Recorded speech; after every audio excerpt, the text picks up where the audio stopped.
Satu lagi dalam bab solat berjamaah ini secara ringkas, iaitu solat berjamaah ini disebut di dalam hadis Nabi sallallahu alaihi wasallam, hadis sahih riwayat Imam Bukhari. Salatul rajuli fil jama'ati tudha'afu ala salatihi fi baitihi wa fi suqihi bi 25 dha'fa. Salat seseorang secara berjamaah. Tuan-tuan bayang sebelah sini tangan kanan saya ni, salat seseorang secara berjamaah. Itu terjemahan dia. Salat seseorang secara berjamaah digandakan berbanding salat di rumahnya dan salat di pasarnya. Pasar kira tempat kerja lah, ya, tempat kerja zaman Nabi, kebun dengan tempat niaga. Dia mana ada pejabat tempat Nabi kan? Tak ada. Zaman Nabi tak ada lagi pejabat dia. Jadi suk pasar tu zaman kita mana tempat kerja lah, pejabat ke apa ke, kebun ke apa, semua masuk dalam erti kata pasar, ya. Jadi solat seseorang secara berjamaah digandakan pahala berbanding solat di rumahnya dan solat di pasar tempat kerjanya dengan 25 darjat. Yang sini sebut di tempat, ya, tempat di rumah, di pasar. Sini tak sebut tempat, cuma kata solat berjamaah tapi tak sebut tempat, ya. Sini tak sebut berjamaah tapi dia sebut tempat. Nampak tak? Boleh faham? Tak nampak ini?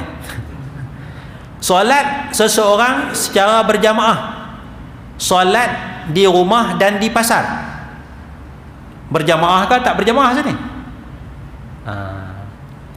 Atas satu tafsiran ulama, atas satu tafsiran para ulama, solat berjamaah di masjid surau, walaupun tak sebut dalam hadis. Ada lagi hadis hujung tu, ada lagi, tapi sini solat berjamaah ni di mana? Masjid dan surau, digandakan pahala 25 darjat berbanding solat di rumah dan di pasar berjamaah. Maksudnya daripada zahir hadis ini, sebahagian ulama mentafsirkan nak dapat solat fadilat solat berjamaah 25 darjat tu, solat tu di masjid surau, masjid atau surau dapat 25 darjat. Atas satu tafsiran, atas satu tafsiran. Kalau di rumah tak dapat 25. Di tempat kerja, pejabat kita tu ada bilik kecil, bolehlah 4-5 orang semayang berjamaah tu, tak dapat 25 darjat. Yang dapat 25 tu di masjid dan di surau. Surau ni masjid lah, surau ni masjid lah, kira masjid lah, istilah dia kira masuk dalam masjid. Ya. Kerana apa? Kerana ulama yang kata 25 darjat tu, mereka mentafsirkan 25 perkara baru dapat 25 darjat. Tuan-tuan, kita kena buat 25 perkara baru dapat 25 darjat. Ya.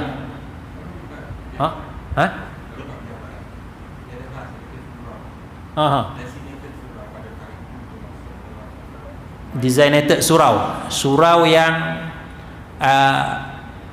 surau, adakah surau macam ni ataupun dia panggil musalla?